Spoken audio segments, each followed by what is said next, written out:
போரினால் பிளவுற்று துயரத்தால் சூழப்பட்ட இவ்வுலகிற்காக அன்பு மற்றும் அமைதியின் தூயாவியை நாம் வேண்டும் போது எல்லைகளை திறந்து சுவர்களை உடைத்து வெறுப்பை கலைத்து விண்ணகத்தில் இருக்கும் ஒரே தந்தையின் குழந்தைகளாக வாழ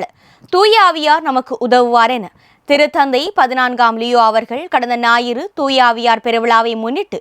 வத்திக்கான் புனித பேதுரு பெருங்கோவில் வளாகத்தில் நடைபெற்ற திருப்பலியில் ஆற்றிய மறையுரையில் எடுத்துரைத்துள்ளார். இம்மறையுரையில் அவர் மேலும் தெரிவிக்கையில், திரு அவை மற்றும் உலகை புதுப்பிக்கின்ற பெந்தகோஸ்து நாளில் தூய ஆவியாரின் வலிமையான காற்று நம்மீதும் நமக்குள்ளும் வந்து நம் இதயங்களை திறந்து கடவுளை சந்திக்கும் அருளை நமக்கு தருவதுடன்